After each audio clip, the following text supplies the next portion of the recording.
په کابل کې د 11 ولایتونو د لوبغاړو ترمنځ د پاور لفټینګ ملي سیالیو د غوراوي نه هم پړاو پیل شوی دی. په دې سیالیو کې به 160 لوبغاړي په 9 وزنونو کې سیالۍ وکړي او له هر وزن څخه به 3 تنه د هیواد ملي لوبډلې ته غوره شي. د دغو سیالیو مسؤلین وایي چې په نږدې راتلونکي کې به ټاکل شوي لوبغاړي په بهرنیو سیالیو کې هم ګډون وکړي. مسابقات تیم ملي پاور لفټینګ دا ملي لوبډلې ته د غوراوي په موخه د پاور لفټینګ سیالۍ دي چې له 11 د زیاتو ولایتونو لوبغاړو پکې برخه اخیستې ده. دا سیالۍ په 9 وسنونو کې ترسره کیږي او 22 ملي لوبغاړي به 3 ملي لوبډلې ته غوره شي. موخه دا ده چې هغه سیالۍ چې په ازبکستان هیواد کې ترسره کیږي د هغوی لپاره ملي لوبډلې ته لوبغاړي غوره کړو چې بیا په بهرنیو سیالیو کې د هیواد استازیتوب وکړي. د پاور لفټینګ په دې سیالیو کې ګډون کوونکي لوبغاړي خوښي څرګندوي چې سږنی پړاو سیالۍ په ډیره لوړه کچه ترسره کیږي. دوی وایي د دې سیالیو لپاره بشپړ چمتووالی نیولی ترڅو ملي لوبډلې ته لار پیدا کړي. در کل اگر ما ارزیابی وکنیم مسابقه په ټوله کې که موږ ورته کتنه وکړو نو ویلی شو چې سږنی پړاو د پاور لفټینګ غوراوي سیالۍ ډیرې په لوړه کچه پیل شوي دي. که وګورو له ډیرو ولایتونو پکې لوبغاړو ګډون کړی دی. زما په نظر لوبغاړو ته دا ډول سیالیو چمتو کول ډیر ګټور دي ځکه له دې سره نور ځوانان او په ځانګړې توګه د پاور لفټینګ لوبغاړي هم تشویق کیږي. زما خو دا تقریبا دا دویم ځل چې پکې اشتراک کوم د پاور لفټینګ لوبو کې.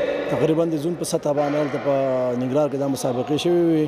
بیا ما په خپل وزن کې لومړی مقام اخیستی و. نو اوس راغلي یو دلته چې وګورو د ملي ټیم ته. د پاور لفټینګ ملي لوبډلې لوبغاړی سمیع الله وایي کلونه کیږي چې په ملي لوبډله کې انتخاب شوی خو تر اوسه ورته دا زمینه نه ده برابره شوې چې له هیواده بهر په سیالیو کې ګډون وکړي. نوموړی غوښتنه کوي چې له هیواده بهر د لوبغاړو ته د سیالیو زمینه برابره شي. کله کېږي د پاور لفټینګ په بخش کې ورزش کوم او ښې لاسته راوړنې لرم او اوس دغه ملي ټیم ته راغلی یم 2023 کال او 1403 کال. زموږ غوښتنې دغه دي چې موږ ته باید نړیوالې آسیایي لوبې برابرې شي چې موږ زحمتونه باسلي دي او هر کال په ملي ټیم کې لوبیږو خو بدبختانه چې خارجي لوبو ته تر اوسه کوم امکانات نشته چې موږ لاړ شو. د بدني روزنې او ورزش ریاست ویاند اتل مشواڼی وایي دوی د ورزش د ټولو بڼو لوبغاړو لپاره تل دا هڅه کړې چې له هیواده بهر ورته د لوبو زمینه برابره کړي. نوموړی وایي د بېلابېلو فدراسیونونو لوبغاړي له هیواده بهر په لوبو کې ښې لاسته راوړنې هم لري او زیاتوي چې دوی به د پاور لفټینګ ملي لوبغاړو لپاره هم دا زمینه برابره کړي. په دې برخه کې هم د ورزش ادارې کار کړی دی مخکې هم کړی بلکې د موږ ډېر کوشش دا دی چې د فدراسیونونو ورزشکاران خصوصا ملي لوبډلې په بهرنیو سیالیو کې ګډون وکړي. موږ تیر کال هم ډېرې بهرنۍ سیالۍ درلودلې د مختلفو فدراسیونو ورزشکاران په بهرنیو سیالیو کې ګډون وکړو او له ښه مرغه په اکثریت سیالیو کې لاسته راوړنې هم درلودلې دي.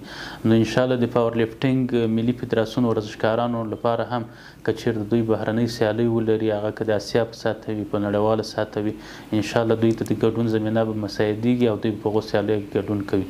په کابل کې د پاور لفټینګ نهم پړاو د غوراوي روانې 3 ورځنۍ سیالۍ چې د 160 لوبغاړو ترمنځ پیل شوي په پای کې به 21 پیاوړي لوبغاړي د ملي لوبډلې لپاره غوره شي.